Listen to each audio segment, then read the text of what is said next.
যে 5 দফা দাবিতে কিন্তু গত 9 জানুয়ারিতে যে পরীক্ষা অনুষ্ঠিত হচ্ছিল এবং সেখানে ডিভাইস নিয়ে পরীক্ষায় যাদেরকে ধরা হয়েছে সেই পরীক্ষা বাতিলের দাবিতে কিন্তু 5 দফা দাবিতে কিন্তু এই মুহূর্তে সেই পরীক্ষায় অংশ নেওয়া যারা রয়েছেন তাদের কিন্তু যে একটি বিক্ষোভ কর্মসূচি এবং ঘেরাও কর্মসূচি সেটি কিন্তু আমরা দেখতে পাচ্ছি। এই মুহূর্তে কিন্তু দেখছি যে সেই প্রাথমিক শিক্ষা অধিদপ্তরের সামনে অসংখ্য পরীক্ষার্থী যারা সেই পরীক্ষা অংশ নিয়েছিলেন তারা কিন্তু আন্দোলন করছেন এবং এই ঘোষণা যখন তারা দিয়েছেন এবং প্রাথমিক শিক্ষা অধিদপ্তরের সামনে তারা এসছেন ঠিক তার আগেই কিন্তু আমরা যদি একটু দেখানোর চেষ্টা করি যে ঠিক প্রাথমিক শিক্ষা অধিদপ্তরের সামনে কিন্তু যেই আইন শৃঙ্খলা বাহিনী বা নিরাপত্তা জোরদার কিন্তু করা হয়েছে।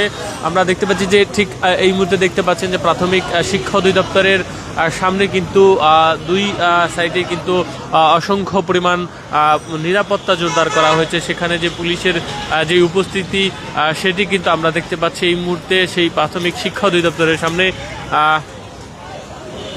এবং ঠিক মেইন রাস্তার পাশেই কিন্তু তারা দাঁড়িয়েছেন।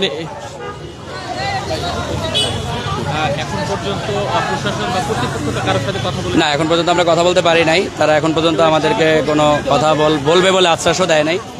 কিন্তু ডিবি কর্তৃপক্ষ নিজেই বলেছিল যে প্রশ্ন ফাঁস বা আদার্স এক্সেট্রার কোনো নমুনা প্রমাণ থাকলে অবশ্যই তারা পরীক্ষা বানচাল করবে বা মানে অনেক কথাই বলেছিল, কিন্তু তারা আসলে কোনো কথা রাখতেছে না। আপনি দেখেন অনলাইনে তো সবাই আমরা দেখেছি প্রশ্ন ফাঁস হওয়ার রেকর্ড এবং প্রশ্ন যে ফাঁস হয়েছে প্রতিটা বিভাগে 15 জন 20 জন করে ধরা পড়েছে। অথচ ডিবি কর্তৃপক্ষ এখন পর্যন্ত কোনো ব্রিফিং দেয় নাই এই ব্যাপারে, তাদের শাস্তিতে নেওয়া হয়েছে কিনা বা তাদের কি শাস্তি দেওয়া হয়েছে এই ব্যাপারগুলো নিয়েও কোনো কথা বলা হচ্ছে না। এখন আমরা তো বাংলাদেশ চাই আসলে মেধাবীদের বাংলাদেশ গড়ার জন্য। যদি প্রশ্ন ফাঁস রোধ করতে না পারি তাহলে এই বাংলাদেশ একটা সময় মেধাহীন হয়ে যাবে।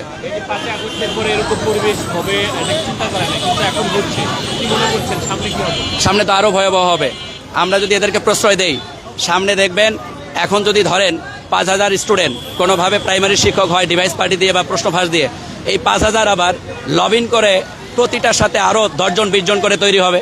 একটা সময় দেখবেন প্রাইমারিতে যদি শূন্যপদ থাকে 20,000 ডিভাইস পার্টির কাছে চলে যাবে। এই জন্য এটার বিকল্প ব্যবস্থা নেন আপনারা প্রতিটা হলে আপনারা নেটওয়ার্ক জ্যামার লাগাই দেন, আপনারা চেকার লাগাই দিলেই তো হয়ে যায়। তাইলেই তো আর হয় না। আপনারা ঢাকার মধ্যে পরীক্ষা নেওয়ার ব্যবস্থা করে দেন। ঢাকায় যেসব হলে আপনারা পরীক্ষা নেবেন কঠোর নিরাপত্তার মাধ্যমে পরীক্ষাগুলো নেন। কারণ বাংলাদেশটা যদি মেধাবীদের বাংলাদেশ হয় তাইলেই তো বাংলাদেশকে সোনার বাংলাদেশে পরিণত করা সম্ভব। অন্যথায় তো এই বাংলাদেশ সোনার বাংলাদেশ হবে না।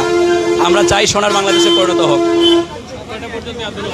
আমরা চলমান থাকবে যতক্ষণ না পর্যন্ত আমাদের 5 দফা দাবি প্রণয়ন করবে, ততক্ষণ পর্যন্ত আমাদের এই